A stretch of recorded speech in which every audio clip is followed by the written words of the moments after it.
Ընդ որում այդ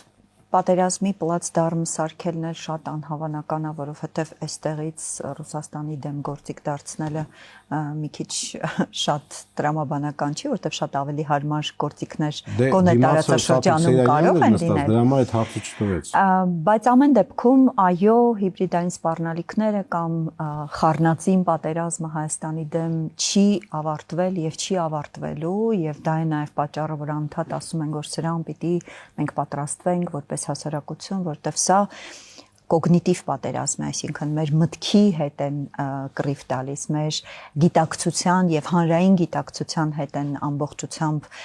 պատերազմում եւ այդ զենքը, որ կիրառվում է, ուղղակի ֆիզիկապես չի ոչնչացնում հասարակությանը, այլ մեր մտածելակերպը, մեր հոգեբանության վրա է ազդում եւ այլն, եւ սրան պիտի մենք որպես հասարակություն պատրաստվենք։ Տեսեք ոնց է լինելու։ Հիմա Եվրամիությունը նաև ռազմական բաղադրիչ է ստեղծում եւ մեզ մտցել են այդ պլանի մեջ, որ հարձակվեն Ռուսաստանի վրա։ Նախ ասողները եւ ընդհանրապես այդ ռուսական ռոպագանդան իրականացնողները նախ չեն թերևս դիտարկում ընդհանրապես Ռուսաստան, Եվրամիություն եւ Ռուսաստան ԱՄՆ, որտեղ այդ նույն բանը հաճախ ասում են նաեւ ԱՄՆ-ի տեսանկյունից, ասում են օրինակ TRIP-ը կառուցվում է որպեսզի Ռուսաստանի դեմ կիրառվի տարբեր գործողություններ, մինչդեռ իրականում շատ երկարաժամկետ կտրվածքով, իսկ գործողությունները եւ ռազմավարությունները չեն մշակվում 2 տարվա կամ 5 տարվա կտրվածքով, այլ շատ ավելի երկարաժամկետ։ Մեծ հաշվով ԱՄՆ-ի համար շատ ավելի մեծ խնդիր է Չինաստանը եւ մեզ օգտագործել այդ Չինաստանի դեմ process-ում կամ ընդհանրապես Ռուսաստանի դեմ process-ում ուղղակի անհեթեթ է, հա, այսինքն մեկ երևի պիտի իրենց խորհուրդ տալ գոնե մեկ անգամ կարդան Բժեզինսկի, գոնե մեկ անգամ կարդան Ֆուկույամա։ Եվ այսպես մեկ առհամարանքով ասում է, որ մենք նրանց պետք չենք, թե չէ մեր սիրուն աշխարհի համար։ Սա մի ուրիշ խոսույթ է, սա մեկ ուրիշ խոսույթ է եւ այս վերջին առնվազն 3 տարիներին կամ 2 տարիներին հիմնականում ասում էին իսկ ով է ձեզ հրավիրում ընդհանրապես Եվրոպական միություն։ Եվ այո, մեր սիրուն աչքերի համար չեն օգնում եւ ոչ Ռուսաստանն է ժամանակին մեզ սիրուն աչքերի համար օգնել եւ ոչ էլ Եվրամիությունը եւ որևէ աշխարհակահաղական կենտրոն, որևէ հարաբերություն կառուցում է ոչ թե պետության կամ տվյալ հասարակության սիրուն աչքերի համար, այլ կառուցում է իր շահերը սպասարկելու համար։ Եվ որն է ամեն անգամ սա ասում ենք, բայց երևի անընդհատ պիտի կրկնենք, որն է Հայաստանի դիրքից այդ հարաբերությունների կառուցման ելակետը, այն թե որքանով տվյալ աշխարհակահաղական կենտրոնի հետ շահերը համընկնում են մեր Հայաստանի պետական, ազգային, անվտանգային շահերի հետ։ Տվյալ իրավիճակում, երբ անընդհատ ասում են մենք Ռուսաստանին, մենք դավաճանեցինք, այսպես ասած, մեր դաշնակցին եւ այլն, նախ այդ ժամանակագրական հերթականությունն են բնականաբար խախտում, որովհետեւ այդ դավաճանությունը սկզբից եղել է Ռուսաստանի կողմից, հետո նոր եթե որևէ կերպից նրանք հայեր են, չէ՞։ Հայաստանի քաղաքացիներն նստած ասում են մենք դավաճանենք։ Մենք դավաճանեցինք Ռուսաստանին։ Որովհետեւ այդ նույնականացումը տեղի չի ունենում։ Ինքը այդ մենքը այդ մենքի մեջ ինքը չի դիտարկում Հայաստանը, ինքը իր մենքի մեջ չի դիտարկում իրեն, հա, այսինքն այդ մենքը մի հատ օտար է, որովհետև ինքը այդ մենքի մեջ չի մտնում։ Այդ շատ կարևոր հոգեբանական խնդիր կա, երբ որ ասում են Հայաստանը, իրենք երբեք չեն ասում մենք դավաճանեցինք, ասում են Հայաստանը, Հայաստանի իշխանությունները դավաճանեցին։ Դա նույնն է, երբ օրինակ Ռոբերտ Քոչարյանը հայտարարեց, որ Հայաստանը հրահրել է պատերազմ, որովհետև ինքը այդ Հայաստանի մեջ չի մտնում եւ այդ նույնը տվյալ հաճախ նաեւ այդ խիստ պրոռուսական եւ ռուսական շահը սպասարկող քաղաքական ուժերն են կամ չգիտեմ հասարակական ուժերն են, որովհետեւ այնքան միախառնվել է շատ հաճախ նաեւ քաղաքական էլ չեն այդ մարդիկ, որովհետեւ քաղաքականություն եւ ընդհանրապես աշխարհակաղակականություն հասկանալ, տնտեսակաղակականություն հասկանալ եւ այսպիսի վերլուծություն անել ուղղակի չես կարող, որովհետեւ հատկապես տնտեսակաղակականության դեպքում դու ուղղակի չես կարող հույս դնել մի պետության վրա, որը այսօր տարական իր նավթավերամշակման այդպես ռմբակոծված կայանները չի կարողանում վերականգնել ամիսներ շարունակ։ Ռուսաստանի հետ տնտեսակաղակական իսկ այսօր ամբողջ աշխարհը գնում է տնտեսակաղակականության։ Երկրորդ սերիան կա, որտեղ արևմուտքը, այնտեղ թուրքերը։ Դա եւս մի Եվ ահա արևմուտքը իդեմս Թուրքիայի կգա այստեղ եւ վերջ։ Դե դա որովհետեւ դա էլ եւս մի խոսույթ է, էլի կեղծ խոսույթներից մեկը, այսինքն մենք շատ երկար ժամանակ ուսումնասիրել ենք, թե որոնք են հիմնական կեղծ խոսույթները, որոնց վրա խարսխելու են կամ կառուցելու են այդ հանրային գիտակցության վրա եւ հանրությանը վախեցնելու, հանրության այդպես շատ զգայուն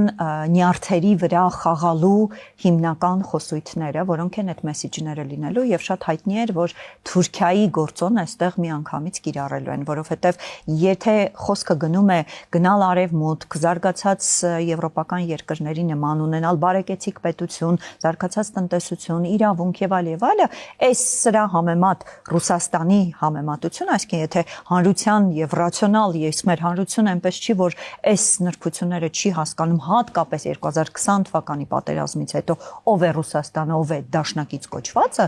եթե այս ընտրությունը դրվեր արևմուտք թե Ռուսաստան, բնականաբար ընտրությունը այդտեղ ընտրության որևէ խնդիր չէր լինելու, հա, միանգամից արևմուտքը շահելու էր, բայց որպեսի այս ընտրությունը չլիներ, այսինքն այս երկընտրանքը նա կեղծ երկընտրանքը չլիներ, դրվում էր Ռուսաստան թե Թուրքիա։ Բնականաբար այդ մեր պատմական վախերը, տրավմաները հուշելու են, որ չէ, եթե գնանք Թուրքիա, մենք նորից կոտորվելու ենք եւ այլ, մինչդեռ ընդհանրապես չկա այս երկընտրանքը, որովհետեւ սա բացարձակ կեղծ եւ բացարձակ սուտ խոսույթ է, որը ուղղակիորեն հնարավոր բոլոր միջոցներով տարածում են մեր հանրության մեջ։ Այստեղ կա մի նրբություն, Տիկին Աբրահամյան։ Այդ ռոպագանդիստները, որոնց մեծ հաշվով արդեն շանտեղ դնող չկա, իներցիայով աշխատում են։ Երբեք այդ վերջի նախադասությունը չեն ասում։ Այն նրանք չեն ասում, այ որպեսզի փրկվեք, պետք է գնանք Ռուսաստանի տակ մտնենք։ Այդ չեն ասում։ Ինչու՞։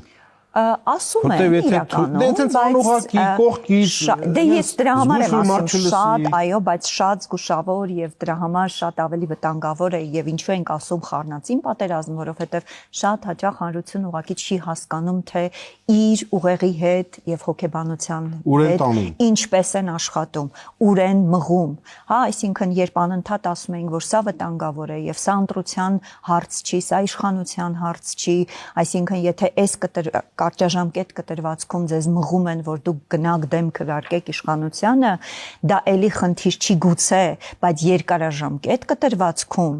դա շատ ավելի վտանգավոր հետևանք կունենա, որովհետև երբ դու արդեն բացարձակ չես վստահում քո պետությանը, երբ դու ընդհանրապես պետական համակարգը համարում ես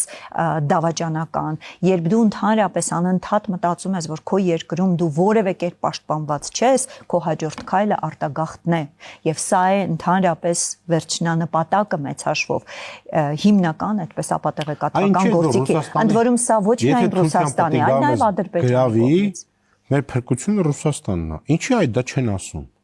Ինչի չեն ասում, ցելի հայ ժողովուրդ։ Ասեմ ինչու չեն ասում, հատկապես վերջին Ռուսաստանի տակ։ Հատկապես վերջին 3-4 տարիներին դա ուղղակի չեն ասում, որովհետև մարդիկ ուղղակի կասեն մեզ ապուշի տեղ եք դնում։ Մենք տեսանք 2020 թվականին, մենք տեսանք 2022 թվականին, երբ սեպտեմբերին հարձակում տեղի ունեցավ եւ մենք շատ հստակ անընդհատ մի քանի կետով, հնարավոր ձևերով, բանավոր, գրավոր դիմեցինք հապկին եւ հապկը ասեց մենք ուր գանք, եթե չենք ճանաչում ձեր տարածքային ամբողջականությունը մեծ հաշվով, որտեղ ասացին դե սահմանային միջադեպը մենք չգիտենք ձեր սահմանը սահմանագծված չի, մինչդեռ կներեք ջերմուկը երբեք սահմանային միջադեպ չէր կարող որակվել, բայց այստեղ այո չեն ասի, որովհետև մարդիկ հատկապես արցախցիները տեսել են, որ խաղապահները 2022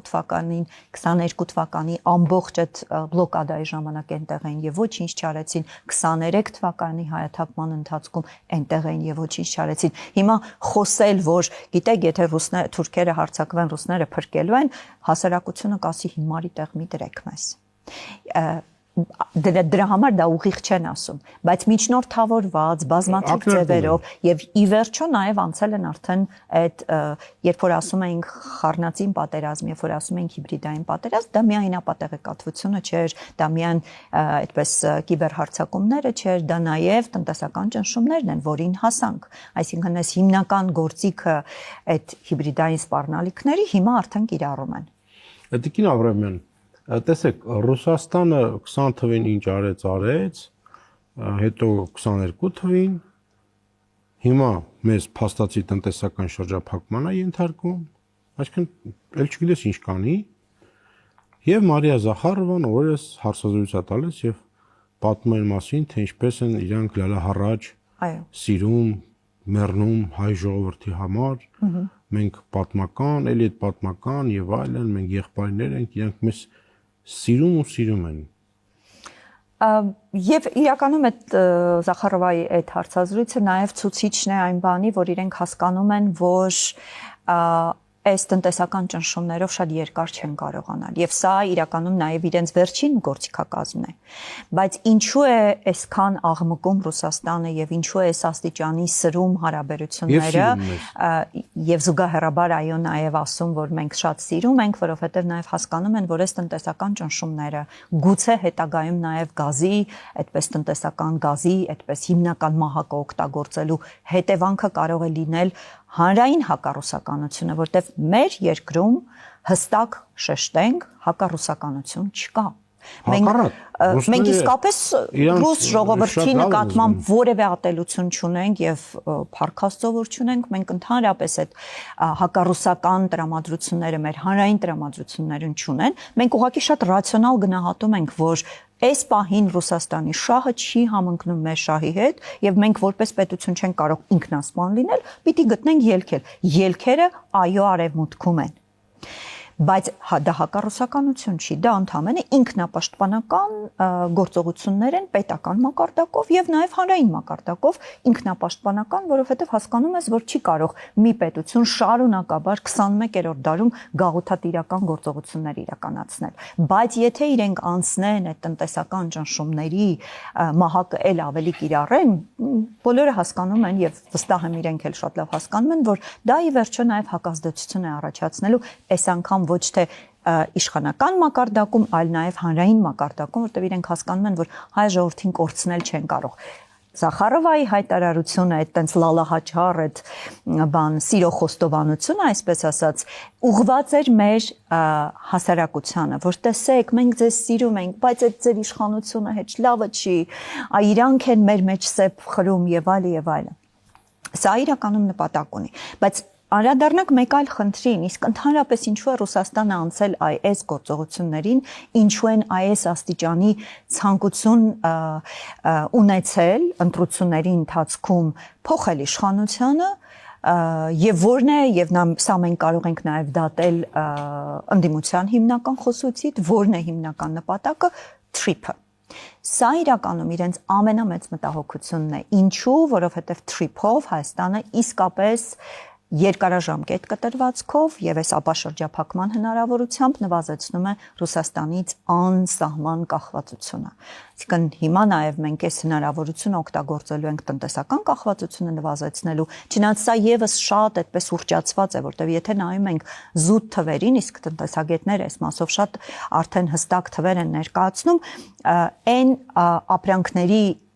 ծավալը, որը հիմա արգելված է, մեր հնայի ընդամենը 0.9%-ն է, այսինքն սա մոտավորապես 200, եթե այս ուժգնությամբ արգելքները շարունակվեն, տարեվերջին մենք ունենալու ենք 260 միլիոն դոլարի կորուստ։ Սա եթե ներքին սպառում չիրականացվի, եթե պետությունը որևէ կերպ այսինքն եթե որևէ գործողություն չարվի, 260 միլիոն դոլարի մասին է խոսքը։ Համեմատենք այն կորուստը, այսինքն մոտարապես այս 260 միլիոնը կամ լավ 300 միլիոն դոլարը եւ այն հնարավոր ավելի մեծ կորուստը, որ կարող էինք ունենալ, եթե տնտեսական ճնշումները չլինեին եւ տրվեինք այդ տնտեսական ճնշումներից խուսափելուն, ինչը արվեց 2013 թվականին։ Այդտեղ տեսեք, ես այդ բանաձևը ուզում եմ հասկանամ։ Ենթադրենք ընդդիմությունը եկել է իշխանության։ Եվ օրինակ Ռուսաստանը ասում է վիզաների ազատականացումը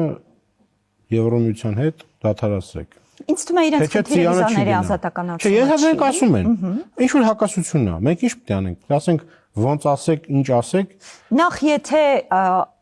ընդդիմությունը գար իշխանության, իսկ ընդդիմությունը շատ ակնհայտ պրոռուսական ընդդիմություն է, վիզաների ազատականացումը եվրոպական կողմից էր կասեցվելու, որովհետև որևէ կերպ իրենք բնականաբար թույլ չեն տա։ Ես նկատի ունեմ որևէ Ռուսաստանի կողմից ասելու բանել չէր։ Որը կլինի, որը մեր շահերից չի բխի, այ ռուսները ասում են սա արեք։ Առաջինը պիտի լիներ Զանգեզուրի կոչվածը, որը վստահ եմ ուղղակի թրիփը կասեցվելու էր, ուղղակի ԱՄՆ-ի հետ այդ հարաբերությունները խաղաղության պայմանագիրը նախաստորագրված ուղղակի կասեցվելու էր, որ իրականում շատ ձեռնտու է Ալիևին, այսինքն սա ուղղակի սպասարկում կլիներ Ալիևին, չնայած հայտարարում էին, որ մենք չենք կասեցնելու, բայց այն բոլոր գործողությունները, այո, եթե դու պայման ես դնում, որ ռուսական կողմը այստեղ պիտի ներգրաված լինի, չինական կողմը պիտի այստեղ ներգրաված լինի, կներեք, դա ուղղակի չեղարկում է ամբողջ պայմանավորվածության։ Այսինքն այն ինչ հիմա մենք ընդհանրապես տնտեսական ճնշում ենք ունենում, մենք պիտի կարող է ունենայինք շատ ավելի լուրջ կոնֆլիկտի ըստ էության վերագործարկում եւ այդ կոնֆլիկտի հիմնական մահակը պիտի տրվեր ռուսական կողմին։ Ամբողջ խնդրեմը Ռուսաստանի դա է, որ այդ խաղաղությունը մեծ հաշվով տեղի չունենա, որովհետև իր համար իսկապես ամենաձեռնտուն կոնֆլիկտի շարունակականությունն է։ Եվ այստեղ է, որ ասում եմ, ինչու է մեզ համար իսկապես հիմա ձեռնտու արևմուտքի կլինի դա հավաքական ընդհանուր արևմուտք, թե եվրոպական, որտեվ թե ամերիկյան կողմի համար Հայաստանի տարածաշրջանը, եւ որովհետև իրենք չեն դիտարկում Հայաստանը միայն տարածաշրջանը հարավային Կովկասն է իրենց հետաքրքիր եւ այստեղ ամենակարևորը այո այդ կոմունիկացիաների անխափան աշխատանքն է եւ այդ անխափանությունը այսպես ասած հնարավոր է բացառապես խաղաղության պայմաններում սա մեզ ձեռնտու է իհարկե այո որովհետեւ խաղաղությունն է եւ անվտանգությունն է որը այս պահին ամենակարևոր եւ ամենաանհրաժեշտը մեզ համար փոքր պետությունների համար տնտեսական փոխկախվածությունը իսկ Թրիփի շնորհիվ մենք ունենում ենք փոխկախվածություն, ստեղծում ենք փոխկախվածություն նաև այլ պետությունների մեջ, այլ պետությունների միջև Հայաստանի տարածքով, դա ապահովում է դա այն ամենամեծ երաշխիքն է խաղաղության եւ անվտանգության համար։ Երբ որ հիմնական այդպես Սամվել Կարապետյանի ուժերը ասում էին բերեք երաշխավոր, մենք կբերենք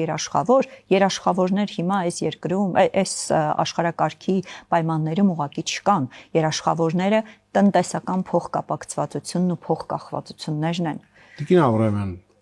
եկեք ռացիոնալ վերլուծելով գնանք։ Նու ասում են Թուրքիան սպառնալիք է, Ադրբեջանը սպառնալիք է, շատ լավ։ Ասում են, որ արևմուտքի հետ հարաբերությունները փչացնում է Ռուսաստանի հետ, լավ։ Ռուսաստանը երաշխիք մեզ տալիս է, որ այ եթե դուք վեկտորը փոխեք, եթե դուք արևմուտքը քշեք, ասում են, մենք արևմուտքի հետ կենաց մահու կռվի մեջ ենք, դուք գնացել եք մեր թշնամիների հետ։ Շատ լավ։ Լավ։ Տալիս եք երաշխիք, որ մեր անվտանգությունը կպաշտպանեք։ Իսկ մենք կենաց մահու մեջ չէինք, որ զենքեր վաճառում եւ Ալիևի հետ շատ ջերմ հարաբերություններ ուներ եւ այլ։ Էլ չեմ ասում մյուս գործընկերը, որը հապկի մեր գործընկերն է, ակնարկում են, որ գերտերությունը կարա իրեն մի բան թույլ տա, ըմբռնումով։ Չպետք է միանգամից թիկունքից խփես իրան։ Հիմա այդ գերտերությունը մեզ երաշխիք տալիս է վեկտորը փոխելու դեպքում։ Այդ գերտերությունը մեկ անգամ երաշխիք խոստացել է։ Ինչ եղել է։ Բայց հիմա խոստանում է։ Չէ, չի խոստանում։ Այն ժամանակ ունե խոստացել էր։ Հիմա խոստանում է։ Բայց այն ժամանակ խոստացել էր եւ չարեց։ Հիմա եթե չի խոստանում ու մենք վստահենք եւ հետո որևէ կերպ ինչ ենք պահանջելու, այն մարդ ասելու, բայց քեզ ինչ որ մեկը ինչ որ բան խոստացել է։ Դրա համար եմ ասում, որևէ մեկի խոստմանն էլ չի պիտի որևէ կերպ վստահենք, որովհետև իսկապես շահերը փոխվում են։ Եվ միակ շահերը, որոնք աշխարհաքաղաքական տեսանկյունից առաջիկա 20-30 տարիներին չեն փոխվելու, դրանք տնտեսական շահերն են, կոմունիկացիոն տնտեսական շահերն են, որոնք դեռևս 90-ականներին արդեն հստակեցված էր, որ եվրասիական այս տարածաշրջանում եւ ընդհանրապես մայրցամաքում այդ կոմունիկացիոն հանգույցները, որի ամենակարևոր հանգույցի հատվածը հենց թրիփն է եւ հարավային Կովկասով է դա անցնում, սա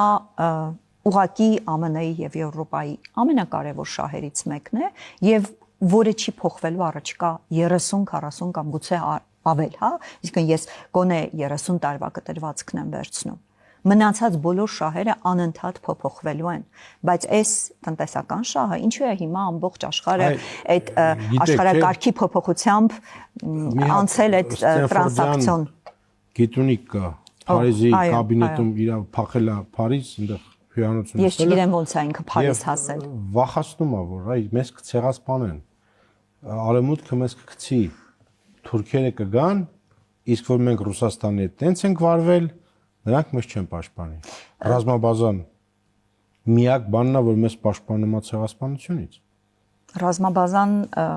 շատ մեծ հարց է ընդհանրապես որևէ կերպ պաշտպանում է, թե իրապես ստեղծում է բավական լուրջ անվտանգային խնդիրներ, բայց խոսում է Փարիզից։ Ես անկեղծ ասած նոր եմ իմանում, որ ինքը Փարիզից է խոսում եւ այստեղ պիտի իսկապես հարց առաջացնենք, իսկ ինչպես է վիզա ստացել այն պայմաններում, երբ որ շատ բարեխիղճ եւ Հայաստանի Հանրապետության քաղաքացիներ ուղղակի չեն կարողանում վիզա ստանալ։ Սա մի ուրիշ հարց է, բայց այս ընդհանրապես այդ հիմնական մանիպուլյացիաները, որ մեզ կցեղասպանեն եւ այլն արեցին, էթնիկ զտման ենթարկեցին մի ողջ 120,000 արցախցիների։ Ռուսաստանը որևէ կերպ տեղում կանգնած էր հողի վրա արկային առնվազն 2000-ից ավելի խաղապահներ, որոնք պիտի պաշտպանեին, որոնք երաշխավորել էին, որ պետք է պաշտպանեին տվյալ անձանց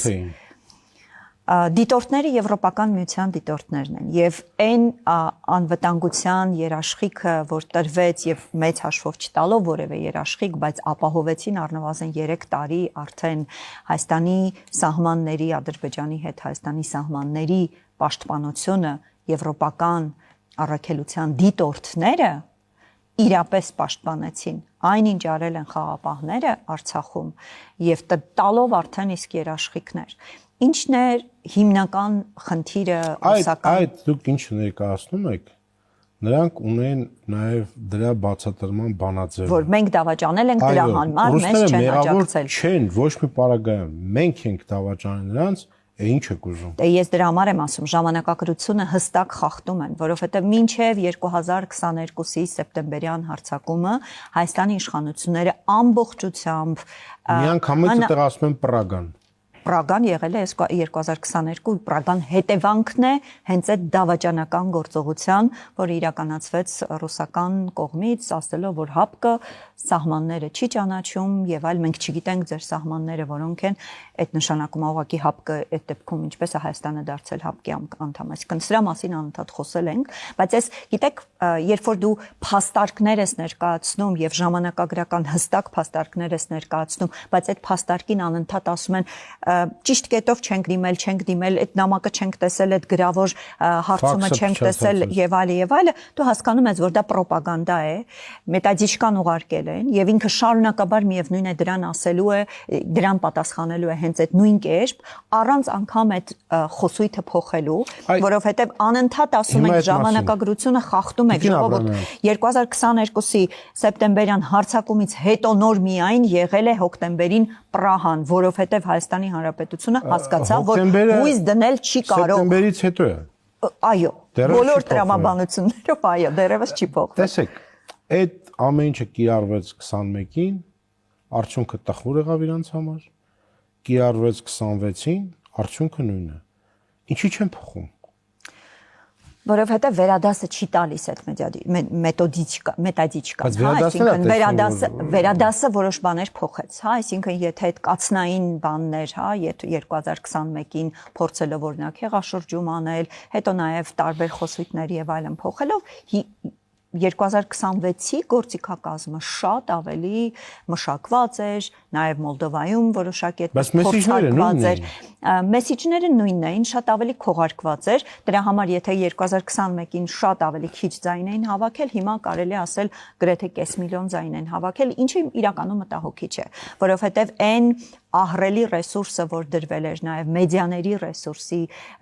այսինքն հանրային ընկալման փոփոխության տեսանկյունից սա ժամանակ է պահանջում։ Գուցե հաջորդ ընտրություններին ավելի հաջող ինչ-որ բան ունենան,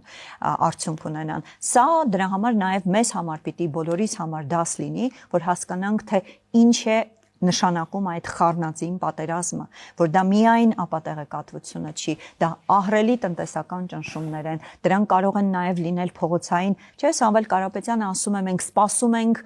տրիգերի, ո՞րն է այդ տրիգերը լինելու։ Պետք է այս ուղղությամբ էլ մտածենք, հնարավոր է տրիգերների կանխարգելման տեսանկյունից, որովհետև երբեք չգիտենք այդ տրիգերը որը կարող է լինել, եւ այդ տրիգերը կարող է ինչ որ գործողություն լինել, որը որ շատ լուրջ հետևանք ունենա Հայաստանի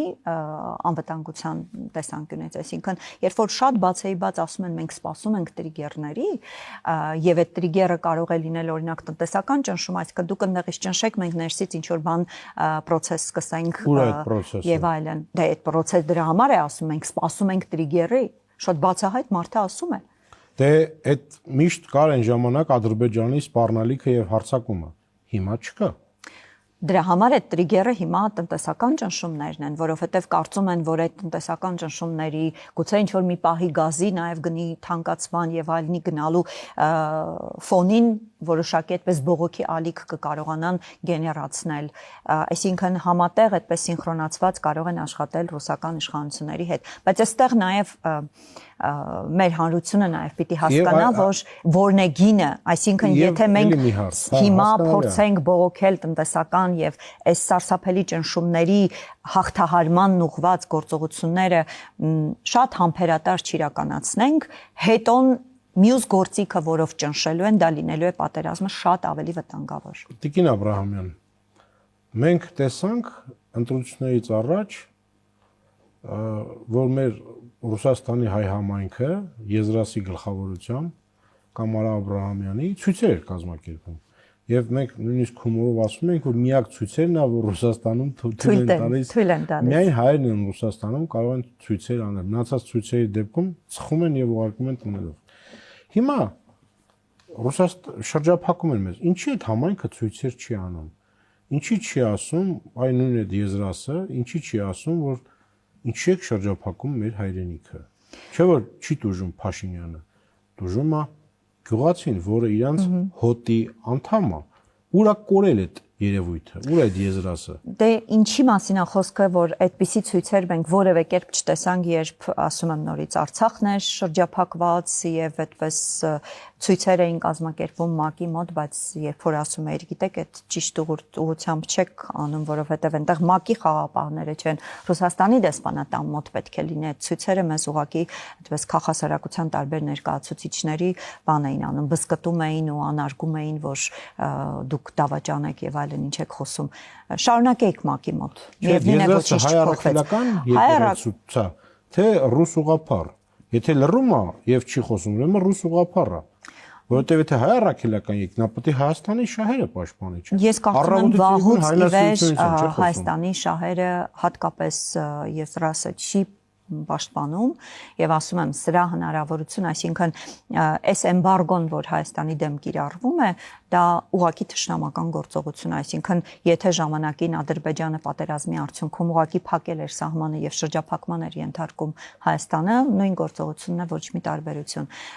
Սա մենք ուղղակի շատ ուղիղ դեռևս նաեւ պետական մակարդակով չի ասվում, հասկանալով, որ պետք չի սրել այդ հարաբերությունները, բայց իրականությունը սա է, այսինքն եթե ես այդ առումով կաշկանդված չեմ, ես կարող եմ դա ասել։ Ես ակնկալիք չունեմ, որ հայ համայնքը այնտեղ ինչ-որ ցույցեր պիտի անի, որովհետև հասկանում ենք, որ այդ մարդիկ այնտեղ պատանդ են։ Եվ ոչ միայն պատանդ են ֆիզիկապես, իրենց բիզնեսներով, իրենց պես կապերով, կաշկանդվածությամբ եւ այլն, այնտեղ նաեւ պատանդառու են, պատանդ են վերծված նաեւ իրենց ընկալման տեսանկյունից, որովհետև տասնյակ տարիներ այդ ռոպագանդայի տակ են։ Մենք ակնկալենք, որ այդ մարդկանց ընկալումը եւ իրանք օրինակ չեն պատկերացնում, որ իրենց տասնյակ տարիներով կամ թեկուզ գոնե վերջին տասնամյակում անընդհատ խաբել են, ուղղակի անիմաստ է, հա, այսինքն անհեթեթ է, այդ հույսը մենք չենք կարող ունենալ։ Ընդդիմության միավորումը ինչ կտա, ձեզ հասկանալի է դա։ Դե ընդդիմության միավորում ասածը, այսինքն քաղաքագիտական ուղղակի նոնսենս է, երբ որ ասում են հետ ընտրական բան ունենանք, հա, կոալիցիա ունենանք, չգիտեմ, մինչ ընտրական են կոալիցիաները ձևավորվում, հետընտրական ընդդիմադիր կոալիցիա սովորաբար չի լինում, բայց այո, այդ միավորումը շարունակաբար պիտի պարտադրվի եւ ակնհայտ է, որ այդ պարտադրումը իրականացվում է, իմիջիայլոց ես ուղղակի վստահ եմ Գագիկ Ծառուկյանը, եթե իր որոշումը լիներ, որևէ կերպ չէր ցանկանա քաղաքական process սկսել, ընդհանրապես չէր մտնի ընտրական process-ում։ Ինչպես եթե չեմ սխալվում 2021-ին էր որոշում կայացրել։ Այսինքն այս անգամ էլ նաև Գագիկ Ծառուկյանին ստիպեցին մտնել այս process-ի մեջ, ինչպես վստահ եմ նաև Սամվել Կարապետյանին են ստիպել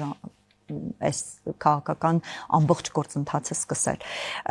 որովհետև նույն Գագիկ Ծառուկյանը հիմա շատ կցանկանար, որ Սամվել Ալեքսանյանի նման զուտ իր բիզնեսով զբաղվեր, վայելեր իր այդպես ծերությունը եւ այլն։ Այսինքն հասկանալի է, որ այդ դրսից ուղղորդումը, պահանջը, պարտադրանքը եւ ճնշումները նաեւ հետընտրական փուլին են վերաբերում եւ դա կարող է լինել տենց նոնսենս քաղաքագիտական կոալիցիաների ձևով, տարբեր շարժումների ձևով, այո չեմ բացառում, որ ինչ որ այո հանրային ալիքի վրա, որովհետեւ այնուամենայնիվ հասկանում ենք, որ ընդդիմությունը անգամ հաշվի չառնելով թե այդ ընդդիմությունը հավաքական առումով, գաղափարական առումով ինչ աշխարհակաղակական ուղղվածություն ունի, ընդդիմությունը որպես այդպեսին առնվազն կես միլիոն ձայն է հավաքել։ Սա նշանակում է հանրային տրամադրությունների մեջ այո կա այդ դժգոհությունը եւ այդ դժգոհության վրա միշտ կարող են որոշակի այդպես հետընտրական տարբեր բաներ ձևավորել։ Բայց այստեղ մի տարբերություն կա, հա, եթե օրինակ նույն այդ ընդդիմությունը, այսինքն ես հանրության տեսանկյունից ընդդիմադիր հայացքներ ունեցել մեր հասարակության անդամները, եթե վստահ չլինեին, որ իշխանության 600-700 հազարից ավելի ձայները իրական են, ինչ օրինակ տեղի ունեցավ 2008 թվականին, հա, այսինքն քանի որ թեկուզ ձայների քանակը ընդդիմության տրված ավելի քիչ էին, բայց քանի որ հասարակությունը հստակ տեսնում էր, որ այն ձայները, որոնք տրվել են իշխանությանը իրական չեն, դրա համար այդ բողոքի ալիքը դուրս եկավ։ Որովհետև այո, տնտեսական տարբեր դժգոհությունների վրա դու կարող ես ինչ-որ ալիք բարձրացնել, բայց դա չի կարող լինել երկարաժամկետ։ Երկրորդը, այո, մեր հանրության հետ աշխատելու եւ փողոցային պայքար տանելու առումով ընդդիմությունը չունի ոչ փորձառություն, չունի ոչ ճիշտ մեսիջներ տալու։ Դա դեռ փորձառություն չի։ Ընդդիմությունը որպես այդպեսին Հայաստանում 30 տարուց ավելի փորձառություն ուներ, նոր կարողացավ հասնել հաջողության, այն էլ բավական լավ մշակված մարտավարությամբ եւ ճիշտ մեսեջինգով, որովհետեւ երբ որ դու հասարակությանը անընդհատ վիրավորում ես, այդ հասարակությունը որևէ կերպ քեզ կարող է ընտրության ընթացքում ինչ-որ կերպ քվետա, բայց չի գա փողոց կանգնի քո համար։ Անկամ եթե մենք համարենք, որ այո ահռելի մեծ ազդեցություն է ունեցել ապատեղեկատվությունը ընդդիմադիր դաշտի ձևավորման եւ հանրության այդ աջակցության վրա, այսինքն մարդկանց մեծ մասը վստահ եմ ուղղակի այդ ռոպագանդայի ազդեցությամբ են քվեարկել, այո որոշ հատված է իհարկե եղել է նաեւ ընտրակաշարքով դրդված, բայց հասկանում ենք չէ որ բոլորը չէ, այսինքն կա ինչ որ հատված, որը այնուամենայնիվ ձայն է տվել։ Այդ հատվածը չի դուրս գալու, այսինքն այն հատվածը, որը ընտրակաշարք է ստացել դրա համար է քվեարկել եւ այլն, իրենք փողոց դուրս չեն գալու։ Իրենց այդ պահին գործարք է առաջարկվել եւ այդ գործարքը ընդունել են, հաջորդիվ քայլերին պատրաստ չեն։ Պատրաստ է միայն գաղափարական ընդդիմադիր շերտը, որը այո գուցե մեծ է, բայց երկարաժամկետ պայքարի համար իրենք չեն տեսնում այն հիմնական կրող ուժը, որը կարող է տանել այդ երկարաժամկետ պայքարը։ Մեկ այլ շատ կարևոր մի հանգամանք կա։ Ընդդիմության հիմնական փաստարկը որն է, որ ասում են մենք վերցնում ենք մանդատները, այն է, որ մենք վերցնում ենք, որպեսի չեղարկենք եւ կասեցնենք իշխանության սահմանադրություն փոխելու այդ հնարավորությունը։ Պարզ տրամաբանությունը հուշում է, որ եթե դու մանդատը վերցնում ես եւ գնում ես խորհրդարան, այսինքն դու ընդունում ես խորհրդարանի այնուամենայնիվ լեգիտիմությունը, չես կարող չընդունել։ Եթե դու վերցնում ես մանդատը, դու արդեն ընդունում ես գիտեք, դուք լեգիտիմությունը, տրամաբանություն եք ման բայց գալիս, չէ, բայց այստեղ որտե՞ղ։ մեկ այլ բան է իմ ասածը, որ եթե դու վերցնում ես այդ մանդատը, եթե դու խորհրդարանում ես, շատ ավելի մեծ են շանսերը, որ ԿՊ-ն կկարողանա ձևավորել այդ 2/3-ը եւ կկարողանա որոշակի այդպես համանդրական փոփոխության process տանել։ Եթե չվերցներ, ավելի հավանական էր, որ ուղղակի այդ process-ը կտապալվեր։ Այսինքն ստացվում է, որ այն պայքարի համար, որի համար դուք գնում եք, միակ տարբերակը մանդատ չվերցնելն էր։ Հիմա այս հասարակության ինչու եք խաբում։ Այս ռետորական հարցով ավարտում ենք մեր եթերը, մեր հյուրը Գայանե Աբրահամյանն էր, կհանդիպենք ցտեսություն։